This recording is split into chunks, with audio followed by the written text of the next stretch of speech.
شروع اللہ کا نام لے کر جو بڑا مہربان نہایت رحم والا ہے۔ ستارے کی قسم جب غائب ہونے لگے کہ تمہارے رفیق یعنی ہمارے نبی نہ رستہ بھولے ہیں نہ بھٹکے ہیں اور نہ یہ خواہش نفس سے کچھ بولتے ہیں۔ یہ قرآن تو ایک وحی ہے جو ان کی طرف بھیجی جاتی ہے، ان کو نہایت قوت والے نے سکھایا یعنی جبرائیل نے جو طاقتور ہیں۔ پھر وہ پوری طرح بیٹھے جبکہ وہ آسمان کے اونچے کنارے پر تھے، پھر وہ قریب ہوئے، پھر مزید نیچے آ گئے تو وہ 2 کمان کے فاصلے پر ہو گئے یا اس سے بھی کم۔ پھر اللہ نے اپنے بندے کی طرف جو حکم بھیجا سو بھیجا۔ جو کچھ انہوں نے دیکھا ان کے دل نے اس کو جھوٹ نہ جانا۔ کیا جو کچھ وہ دیکھتے ہیں تم اس میں ان سے جھگڑتے ہو؟ اور انہوں نے اس کو یعنی جبرائیل کو ایک اور بار بھی اترتے دیکھا ہے سدرۃ المنتہا کے پاس۔ اسی کے پاس ہمیشہ رہنے کی بہشت ہے، جبکہ اس بیری پر چھا رہا تھا جو چھا رہا تھا۔ ان کی آنکھ نہ تو اور طرف مائل ہوئی اور نہ حد سے آگے بڑھی۔ انہوں نے اپنے پروردگار کی قدرت کی بہت ہی بڑی بڑی نشانیاں دیکھی۔ بھلا تم لوگوں نے لات اور عزا کو دیکھا اور تیسری مورتی یعنی منات کو؟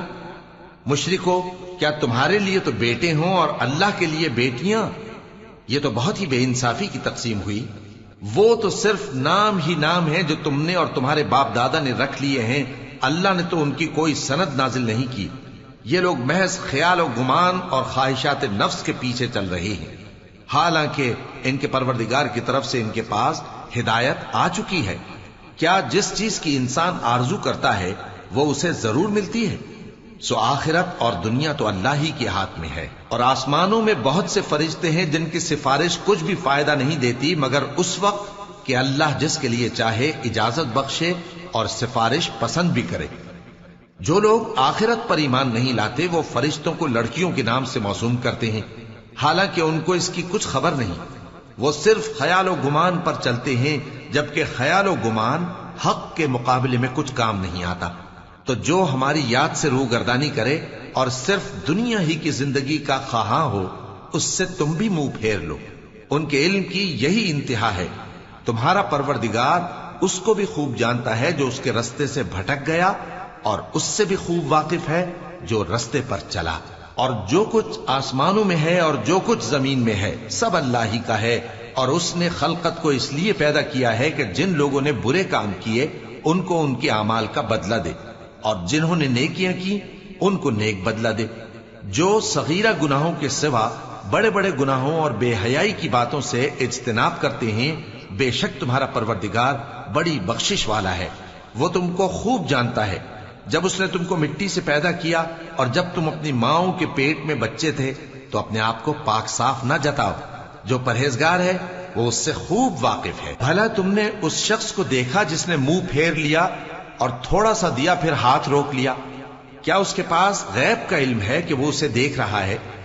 کیا جو باتیں موسیٰ کے صحیفوں میں ہیں ان کی اس کو خبر نہیں پہنچی؟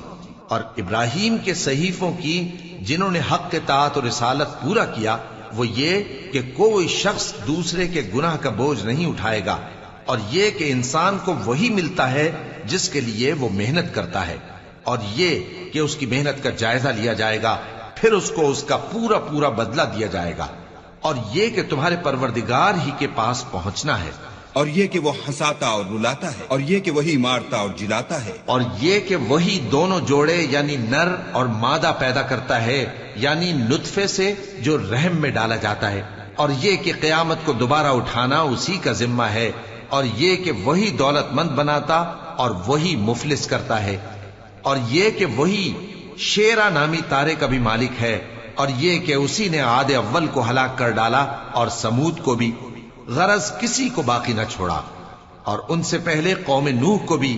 کچھ شک نہیں کہ وہ لوگ بڑے ہی ظالم اور بڑے ہی سرکش تھے، اور اسی نے الٹی ہوئی بستیوں کو دے پٹکا، پھر ان پر جو چیز چھا گئی سو چھا گئی۔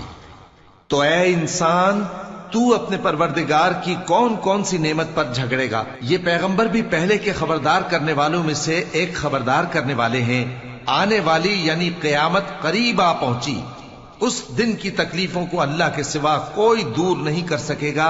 اے کافرو، کیا تم اس کلام پر تعجب کرتے ہو اور ہنستے ہو اور روتے نہیں؟